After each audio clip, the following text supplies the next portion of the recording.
আসসালামু আলাইকুম প্রিয় মৎস্য খামারি ভাইদেরকে জানাই আন্তরিক শুভেচ্ছা অভিনন্দন। তো ভিউয়ার্স, আজকে যে পোনাটি নিয়ে আলোচনা করব এটি খুবই ইউনিক প্রজাতির পোনা, অর্থাৎ ভিয়েতনামি শোল। তো ভিউয়ার্স, আপনি চাইলে কিন্তু আপনার যে কোনো পরিবেশে যে কোনো ধরনের পুকুরে এই ভিয়েতনামি শোল মাছের পোনাগুলি কিন্তু চাষাবাদ করতে পারবেন। এমনকি আপনি চাইলে হাউজে বা ট্যাঙ্কেও এই মাছগুলি খুব সহজে চাষাবাদ করতে পারবেন।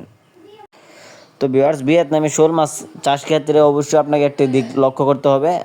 আপনি ভালো জাতের এবং অরিজিনাল ভিয়েতনামি শোল মাছের পোনা ক্রয় করতে পেরেছেন কিনা। কেননা ভিয়েতনামি শোল এবং দেশি শোলের মধ্যে একটি পার্থক্য রয়েছে। দেশি শোল আপনার কোনো ধরনের ফিড খাবার খায় না, এবং কি ভিয়েতনামি শোল সকল ধরনের ফিড খাবার ও ইত্যাদি ধরনের খাদ্য খেয়ে থাকে। সেই ক্ষেত্রে ভিউয়ার্স, আপনার অবশ্যই অরিজিনাল ভিয়েতনামি শোল মাছের পোনা দেখে শুনে যাচাই বাছাই করে কিন্তু ক্রয় করতে হবে। তো ভিউয়ার্স, আপনারা যারা ভিয়েতনামি শোল মাছ ইতিমধ্যেই চাষাবাদ করেছেন, আপনারা জানেন এই মাছটির অরিজিনাল যারা ভিয়েতনামি শোল মাছ চাষ করেন কীরকম ধরনের গ্রোথ। এরা কিন্তু খুব দ্রুত বড় হয়ে থাকে এবং এদের রোগবালাই খুবই কম। এই ভিয়েতনামি শোল মাছের রোগ প্রতিরোধ ক্ষমতা খুবই বেশি।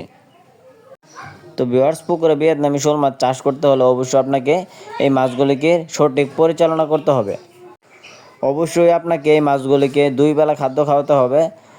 যদি আপনি এই মাছগুলিকে সঠিক পরিচালনা করতে পারেন তাহলে কিন্তু 5 থেকে 6 মাসের ভিতরে এই মাছগুলোর এক একটার ওজন আসবে 1 থেকে 1.5 কেজি ওজন।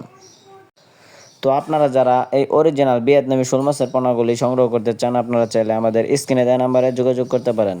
আমরা সারা বাংলাদেশের 64 জেলায় 100% গ্যারান্টি সহকারে ভালো জাতের ও ভালো মানের পোনা বিক্রয় করে থাকি।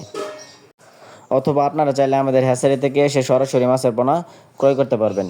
তো ভিউয়ার্স, ভিডিওটি ভালো লাগলে অবশ্যই আমাদের চ্যানেলটি সাবস্ক্রাইব করে রাখুন।